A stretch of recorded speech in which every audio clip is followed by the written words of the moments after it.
I want to talk more about your plotting process, but 2016 to 2021, you stalling out a little bit.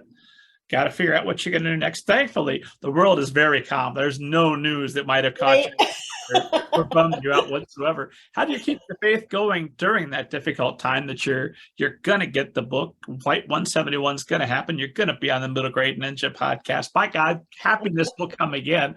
What keeps you going during those times? Well, I think that's when you know you're a writer, honestly. Those are the times where you really test that theory, like how serious am I about this? Because there were no like encouraging things that were letting me know, yeah, you're going to be able to keep making this a career. I had stalled out. I had stalled out sort of spectacularly. So my last book sold very little, and it was really disheartening. And I had another project that I had been hired to do, and it totally fell through. And I was feeling like big time failure. And of course, at that time, you're right. Like the world is on fire.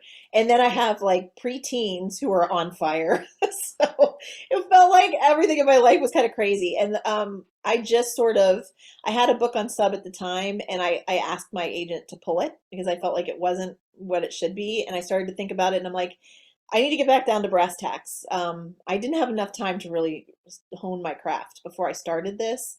I need to figure out how to get so good that people can't ignore me. And I think Steve Martin's the person who said that. But it is literally getting the quality of your work to a place where you know they can't ignore it. You've gotten so good that they can't ignore it. Somebody is going to take it. So I knew I had a lot of studying to do. And so what I did was I sort of created my own writing study program, but I made it holistic because at the time, like I said, my confidence was really shook. I was kind of struggling with like feeling burnt out, feeling a little, frustrated. And so I kind of came up with like several areas of development in my life, and I formulated like a plan. So I had, professional goals and educational goals, and then I had personal development goals, and then relationship goals. So those things with family, and then household. And so I had like all different ones, and education. I don't know if I said that, education. So I kind of made a plan, and every year I would pick a word for the year that was like kind of my focus word, and then I would devise my educational plan, and I started like studying books. So I picked all the authors I admired the most, and every month I would deep study one of those writers' books. So like I did it with Stephen King, I did it with Pet Cemetery actually. I did it with Paul Tremblay has Head Full of Ghosts, which will forever be one of my favorites. So I picked that book apart, but I would literally write notes, and book lovers are going to hate this, but I wrote them in the book. Like I wrote in the book, I highlighted things in the book, I tore it apart for me. And so I did that, and then I Buy watched another it. copy. Yeah, it's my copy. So I'm like, and as a writer, honestly, I don't mind if somebody dog ears a book because if it means they read it a lot and it's well loved, then that's a great thing. It's like the Velveteen Rabbit. Like, I know you love this book if it's well worn, so that's not a bad thing. So I did a lot of book study, and then I took a lot of classes. I joined the master class and took every single writing class they had. And I've done that for years. Like I still have master class, and I take the acting classes, and I take the director's classes, and I take the writer's classes, and I take notes, because I think all of those things lend themselves to you being a good writer. Knowing character development from actors and their point of view, and knowing directors and how they block and stage also helps with scene setting. So I did all of those things. And then I read a lot of nonfiction as well, like a lot of like self-improvement stuff. I revamped my schedule. I figured out how to organize my office better. So it was a lot of like little goals. And because I couldn't control people picking up my writing, I could control my own progress. So I would set writing deadlines for myself. I wrote into the void and wrote several manuscripts, and then I would send it to my agent. She'd be like, it's good. The market's kind of crazy right now. I'm not sure that it's going to sell, but we'll try. And, of course they didn't.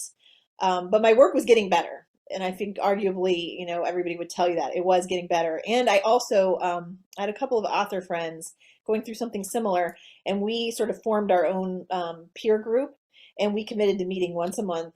And we've been doing it for, I think, that entire time. For about 6 years, we meet once a month, and we do like a day where we talk out our ideas, we talk about the industry, and we just help each other get better. And we read each other's work, and we challenge each other. And so those things really helped me. And I got more in control of my profession. I think I needed to become more professional, and that's how I did it. and also more confident. And I needed to also find like my love of writing. And the only way to do that was to start embracing the process, because you have no power over the outcome. I have the power over writing the book, and then I have to set it free, and then I see what happens. But I have no control over whether readers like it, whether an agent will love it, whether a publisher will like it and pick it up. So I have to embrace that day to day, because at the end of the day, 95% of my time as a writer is in this room at this desk writing stories.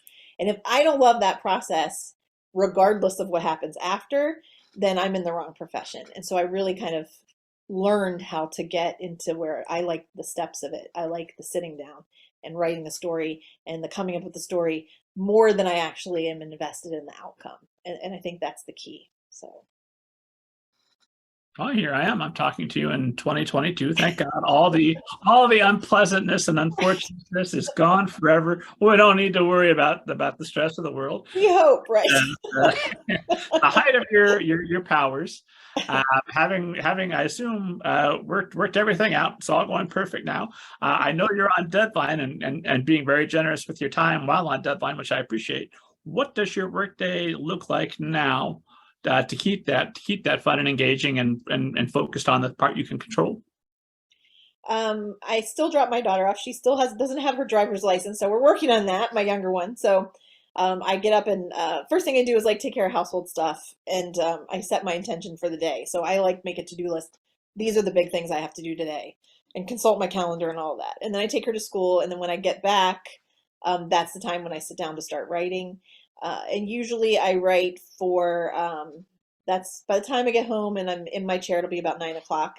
And I'm in my chair from 9 until like 12:30-ish. And in that time, like I'll take 5 to 10 minute breaks. Like I'll do a writing session for 45 to 50 minutes, take a little break. I now have like a standing desk that like moves up and down. I have a treadmill that I put under my desk, and I have a rebounder trampoline, and all of those things are just to keep me from seizing up. Because if you sit in a chair too long, your body just gets like, your muscles get tense, your back hurts. So I try to like keep myself from having that problem.